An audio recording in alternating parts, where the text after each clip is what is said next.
back, I just noticed that there's a lot of people talking about all the fees that the Bahamas are now putting onto people that are taking their boats over there. So I figured we can talk about that and all the kinds of things that go into other states and other places taxing all the people that come and use their amenities.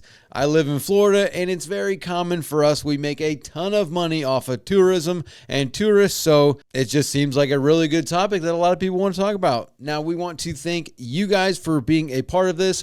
You've basically funded this entire show. So it used to be that you would be paying $150 for a boat under 34 feet, $300 for a boat 34 feet to 100 feet, and $500 to $1,000 for over 100 feet, depending on if you got a pass for, I think it was 6 months to 12 months. So basically you pay for a cruising pass to cruise around the Bahamas, but now it's a little bit different, and there's a bunch of fees on top of this. It's the whole subscription model, basically, where you have to basically pay every year all these different fees a la carte depending on what you're trying to do. So the new permitting is boats under 34 feet is $500.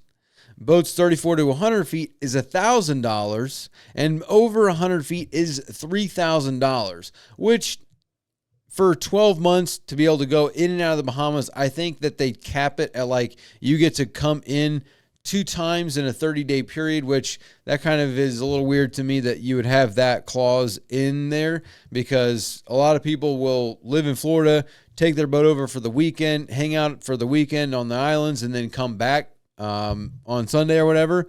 So that one's kind of weird that they have the 2 times per 30 days. But now there's a bunch of other fees that go into this. So you've got more than 3 people over the age of 6 is $30 per person. And for tenders, so like if you're towing your boat over there, any tender over 25 feet is another $500. A fishing permit for under 34 feet is $100. A fishing permit for over 34 feet is $300. And anchorage fee for 34 feet is $200. 34 to 100 feet is $350. And anchoring over 100 feet is $1,500. Plus, they've got some other stuff about lightering and bunkering, which we can talk about that in a minute. But if you add this up, I mean, if you've got a 40-foot boat, you got $1,000. If you've got, say, 6 people on there, you're going to have another 120. If you anchor, you're going to be paying $350. And then if you're fishing, you're going to be another $300. So you're going to be 120. That's 1120. You've got 300. So you're at 1420. You've got another 350. So you're at 1770, if I'm doing my math right. So you're almost $2,000 in operating costs and permits to go back and forth. Now, I don't know if these fishing permits are going to be like monthly or if that is just a one-time fee for the 12 months. You would think that would be 12 months, but seeing that there's so many different fees, that seems a little bit excessive, where it used to be, 34 feet, you would be $300 and plus probably a fishing permit. So you've doubled, if not tripled, in the fees that you're going to be paying to be running around the Bahamas. That's pretty astronomical. I mean, it's similar to what we do here in Florida as far as charging the tourism, but if you frequent the Bahamas, this is definitely, there's a lot of different regulations and rules that you're going to have to be checking up on to pay all these different fees depending on what you want to do. And it does seem kind of confusing. So, I don't know. That seems like a lot of taxing. I also think that if you've got a 40-foot boat and you're running around weekending over there, I guess that's the Bahamas way of getting money from people, because you're probably not going to stop going there. But I'm sure this is going to put a strain on a ton of people going over there. Is it good? Is it bad?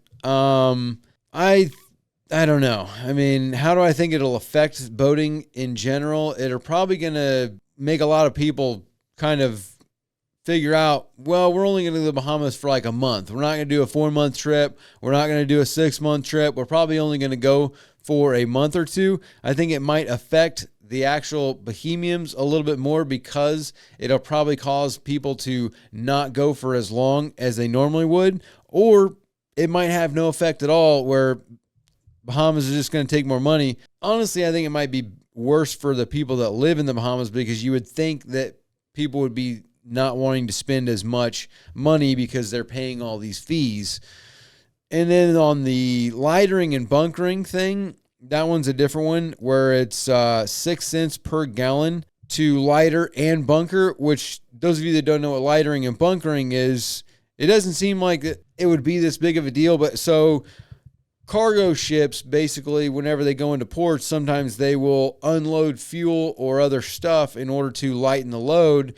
So that way they can get into ports. And then when they come back out, they would refuel the boat before they take off, because people don't, I never really realized it until I looked it up, that cargo ships burn, I think it's like 40 some gallons per mile. So they can hold hundreds of thousands up to millions of gallons of fuel. And so, you think, how much does a gallon of diesel weigh? So a gallon of diesel weighs 7 pounds. So you think 100,000 gallons, that's 700,000 pounds. That's a lot of weight. So it definitely could be, but also 6 cents if they're getting 6 cents to unload and reload.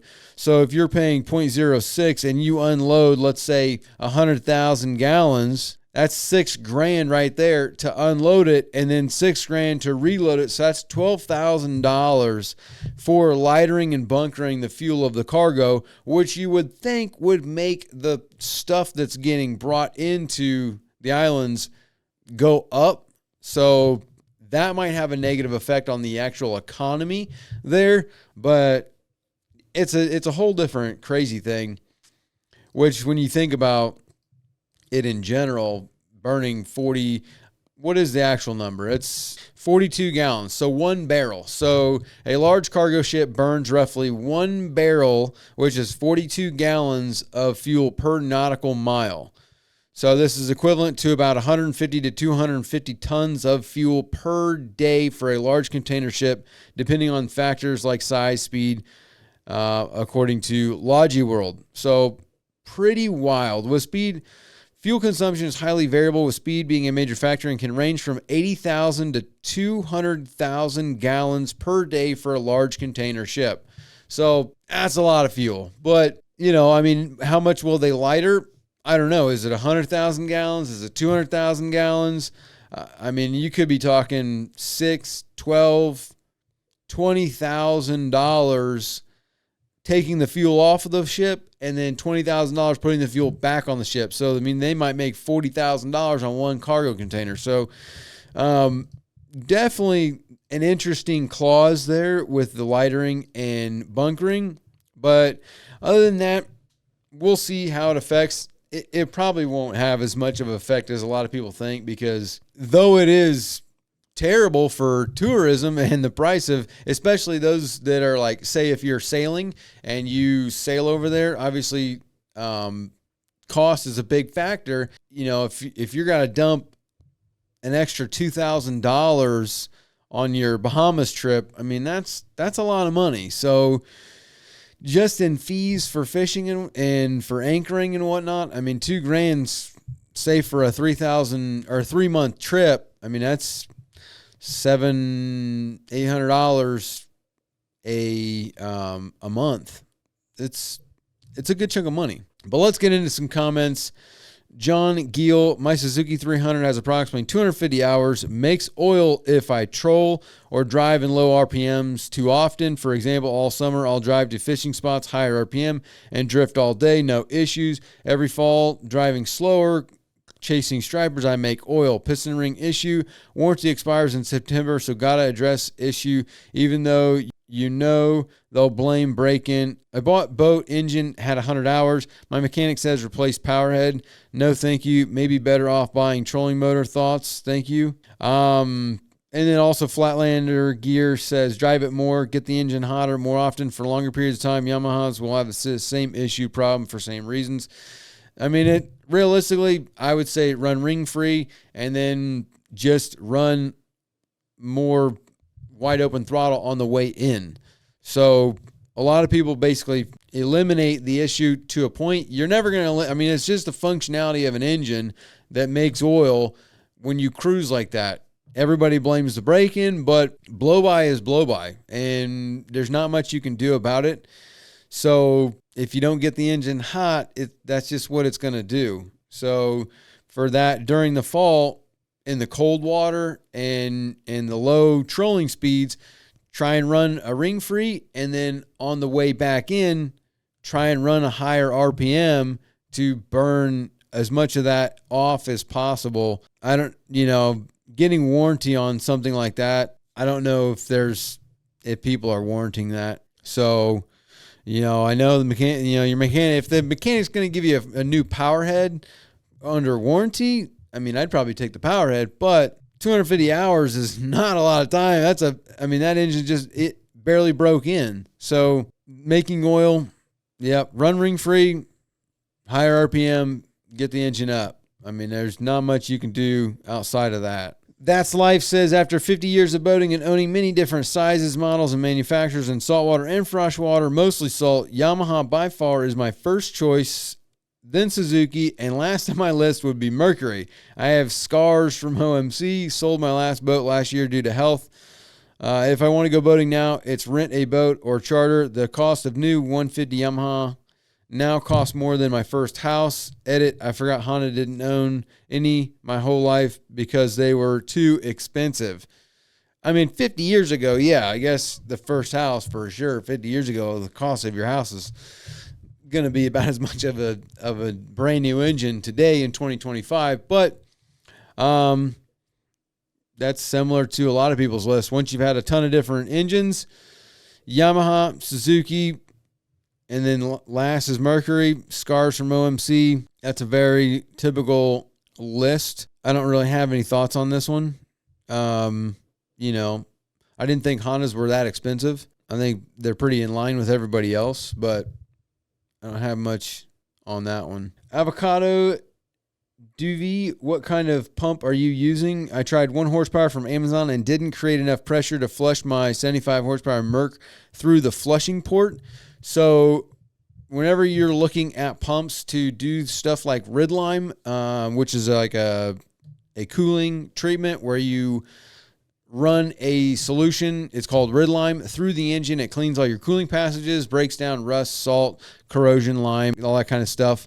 I was going to say corrosion, but I did say corrosion, and it breaks down corrosion too. So you can't really look at the pumps and horsepower.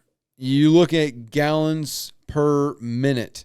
Now, the pump that I use for my Ridlime is an 1,800 gallon per minute. No, 1,800 gallon per hour, which I'm not sure what that breaks down per minute, but it is a high flowing pump. So an 1,800 gallon per hour would be in 30 gallon per minute.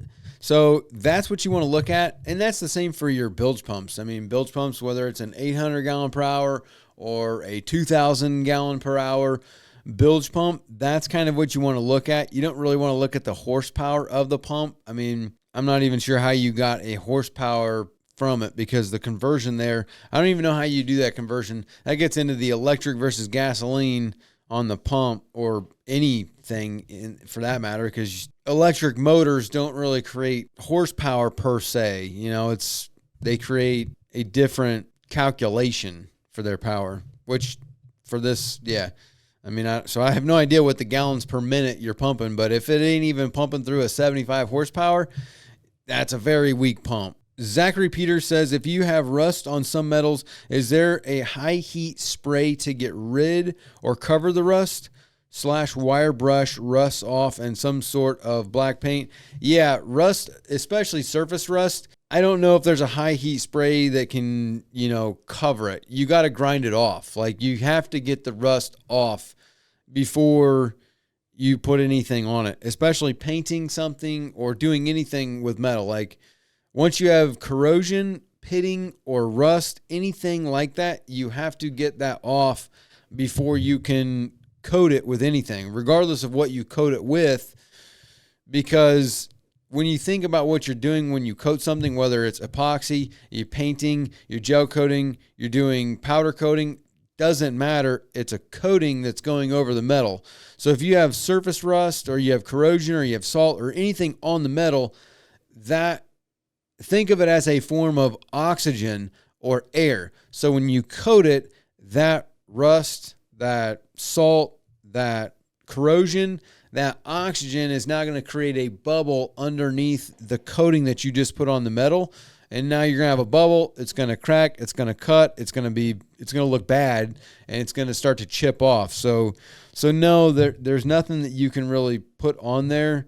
Any kind of spray, you can't cover rust. You have to grind it off, sand it off, whatever, get down to the bare metal, and then paint whatever it is that you're putting over it. Pesca Mares says, I have twin 175 thinking about a single 300 on a 25-foot boat. What you think? It's a Baja Cruiser 251 fishing charter. I don't know. I don't know why you'd go from twin 175 down to 300, especially if you're running charters. I would stick with the twin 175s.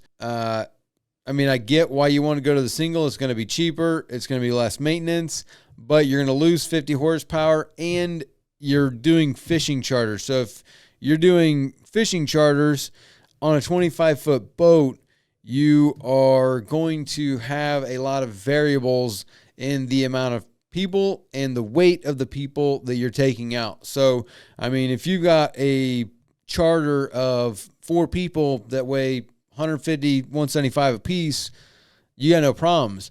But if you got a charter of 4 people that weigh 300 pounds, I mean, that's a big difference. And so in one situation, the single 300 is going to perform fine, but in other situations, it's not going to perform the same way as the twins do. So if you're running a charter like that, I'd probably stick with the twins, then go to the single 300. I don't even know how much a Baja Cruiser 251 weighs. So roughly 5,600 pounds for the Baja Cruiser 251. I'd probably stick with the twins than I would moving over to the single. Just seems like performance is going to be pretty rough with the single 300. So, Overpowering. Farmer Grimm says, just slapped a 115 Yamaha on a 16-foot Havoc rated for a 50 horsepower. Well, that's great. That's something that I would do. For the average person, is probably not the best thing to do, obviously. You kind of run a boat. There's 2 different trains of thoughts here, I guess, when it comes to overpowering a boat. One, you kind of either ruin it for the sellability of the boat because, you know, how many people are going to buy a 16-foot boat that's got a 115 on it? A lot of people would want that, but at the same time, there's some risk there when you overpower boats like that. So you kind of take on a lot of risk if you ever sell it. But at the same time, it's a lot of fun, and the functionality and usability of it is much better. So in my opinion, I like to have way more horsepower than you need. I'd rather have more horsepower and not need it than need it and not have it. So overpowering discussion is more, I think, a legal discussion than it is what you can and can't do. Because you can do whatever you want with your own stuff. But when it comes to legality and if someone ever gets hurt, there's a problem there. So I'm definitely a fan of overpowering, but there are downfalls to it. Let's see here. So I got a 20-year-old 250 horsepower outboard versus a 2025 250 horsepower outboard. What are the benefits? The best part is nothing has changed. 250 horsepower is the same 250 horsepower it was 40 years ago. Exactly why I never understood it. A HO 250, it is still 250 horsepower. I mean, yeah, horsepower is horsepower. 250 is 250. But the functionality and the efficiency of the engine are 2 separate things. So if you're talking about a 250 horsepower, 25-year-old 2-stroke engine versus, or 40-year-old. I mean, like you're saying here, 250 horsepower is the same 250 if it was 200 or 40 years ago. Doesn't really matter. It kind of does, because when we talk about reliability, efficiency, and functionality and features, a 2025 250 horsepower engine is going to be twice as fuel efficient. It's going to have much more reliability on it, depending on how many hours are on it. And older engines, especially in saltwater, it's not just the engine mechanically. I mean, if you look at like Yamahas and Suzukis and most engines, the killer of the engine is generally they corrode from the inside out. So pitting and corrosion on the inside, where you have, the cooling passages that wear through each other, sometimes even into the cylinders, that's what destroys the engine. The engine itself is a 250 horsepower engine. It's still good to go, but it's going to fail, when? 5 years from now, 10 years from now? It's not really reliable anymore. And not to mention the electronics. Your electronics being 25 years old, or 20, whatever your number was there, they're starting to not be reliable because it breaks down. The rubber on the electrical wires breaks down. The CDIs have now heated up and gotten cool so many times that the boards start to fail. The resistance in your sensors starts to fail because of use. Everything deteriorates.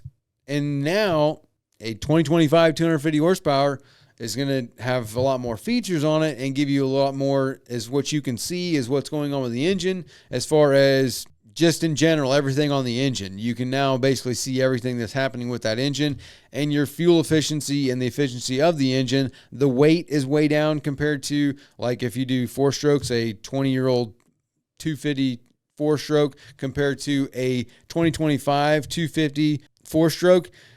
The 20-year-old 4-stroke is probably going to weigh a few, maybe 100, maybe a little bit more than the new 250. They've gotten the weight down a lot. So technologically, we've come a long way. So I wouldn't say, that an old 250 is the same as a new 250, basically just saying that horsepower is horsepower. I mean, that's kind of like a Captain Obvious statement, like 250 is 250. Yeah, I guess if all you're looking at is horsepower, but you're not looking at how you use the engine. Mike Perez says, does a flotation bracket overcome the balance and allow adding more heavier power?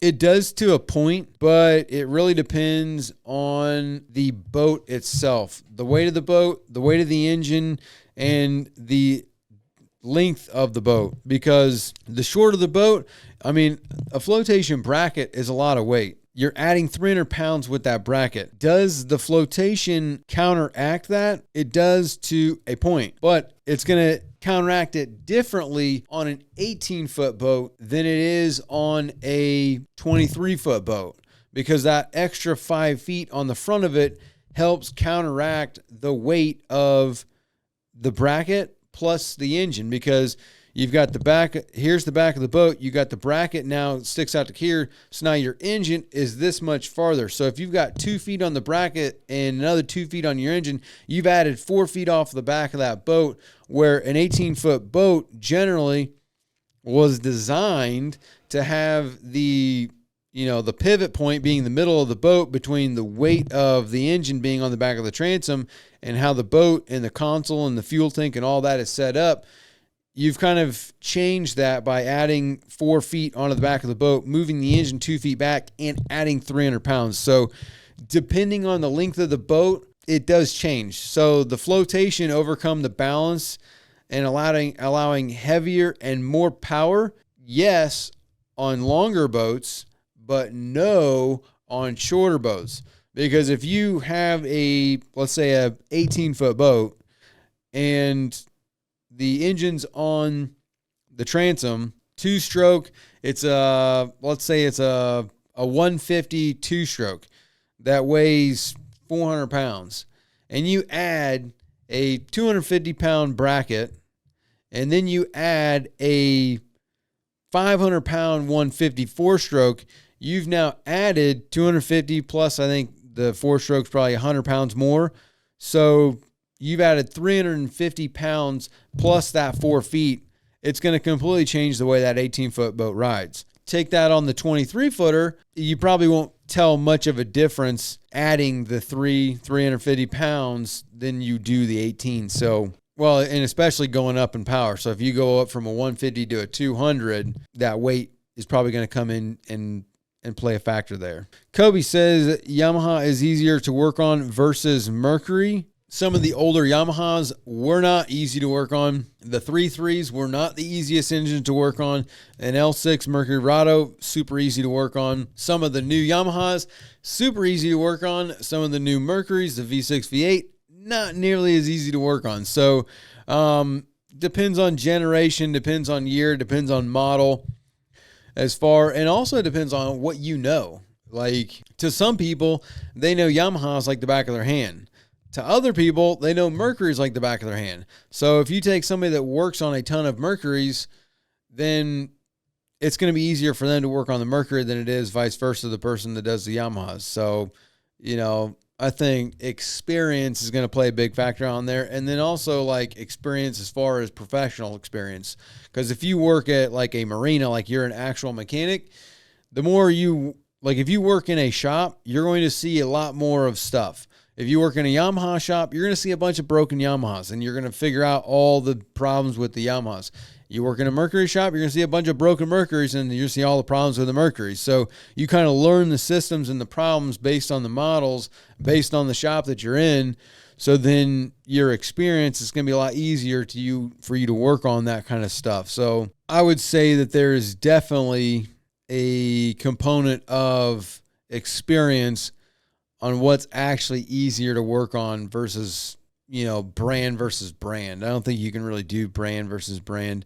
And that goes for anything, Mercury, Honda, Yamaha, Tohatsu, Suzuki, and even outside of boating, into the cars, Ford, Chevy, Dodge, Toyota, whatever. Doesn't really matter. I think, experience and model play a bigger factor on ease of work. Paleo John says ethanol is bad for all engines. It's the corn syrup of fuel.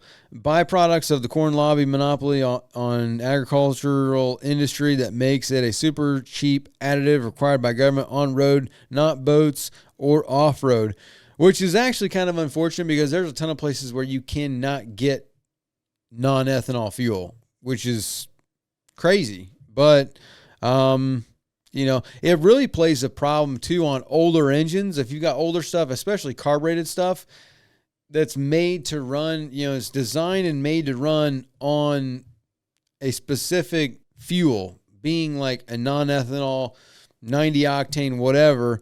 And now you're going to run an 80 and all you have is 87 octane, 15% ethanol. It's going to run a lot leaner, which can make it run worse. So older engines sometimes do not do well with ethanol blended fuels, especially the higher it goes. Even if you put the premium ethanol stuff in there, it's still 15% ethanol. So, ethanol is a whole discussion that I feel like we've beat the dead horse enough. I mean, it's been out for a long time. For the most part, everybody's very familiar with ethanol and has learned to work around having nothing but that choice to buy. Joe McGill says, does there seem to be more prop chatter with 4 cylinders?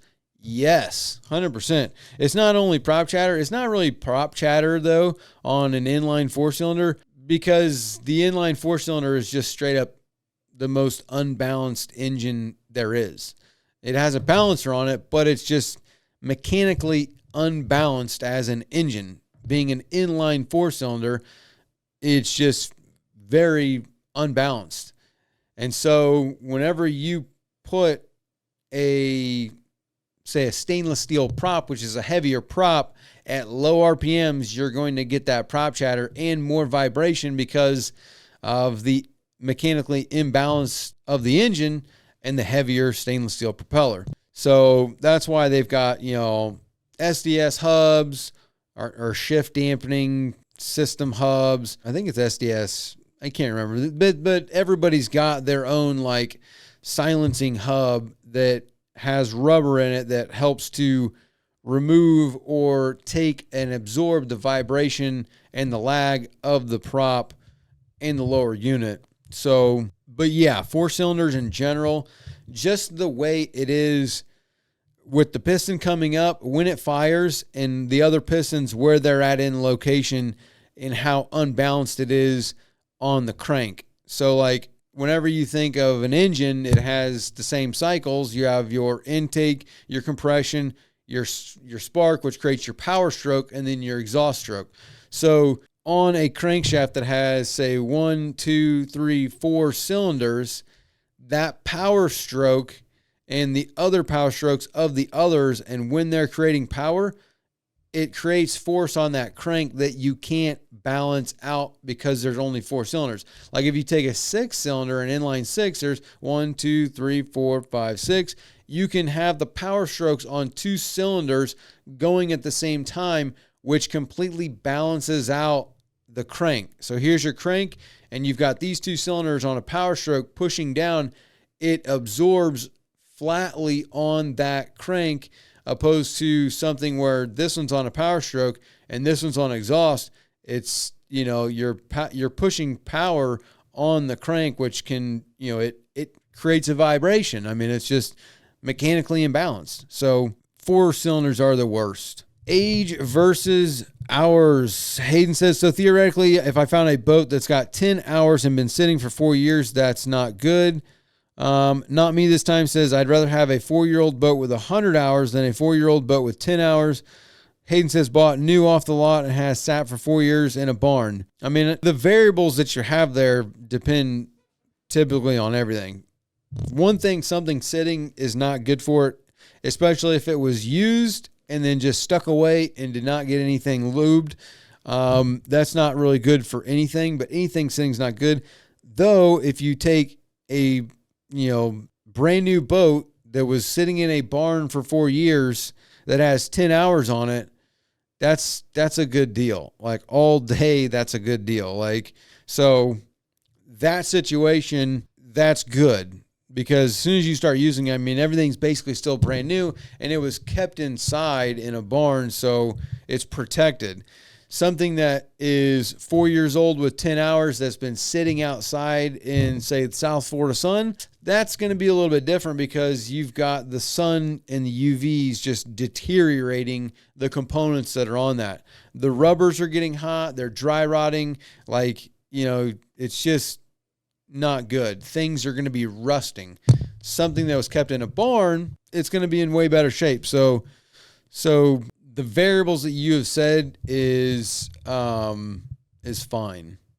It's a good deal, in my opinion. Let's see here. Let's do one more. We've got Midnight Cowboy says, where are the salvage yards in South Florida? And then Great Dane says, where do all these salvage boats from the hurricane go? I live in Orlando, and the only salvage yard I know of is Don's in Tampa. They kind of suck.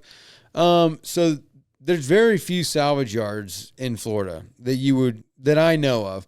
Don's is the biggest one. There's places like Marine Connection down in Port St. Lucie, I believe.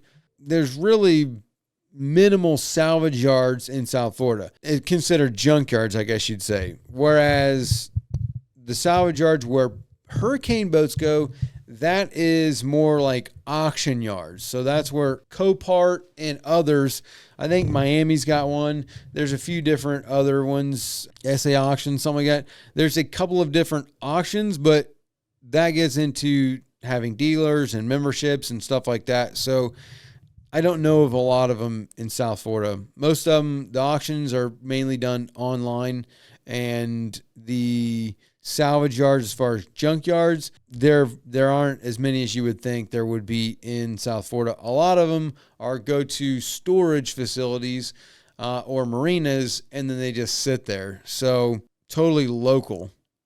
But that's all I got for this week.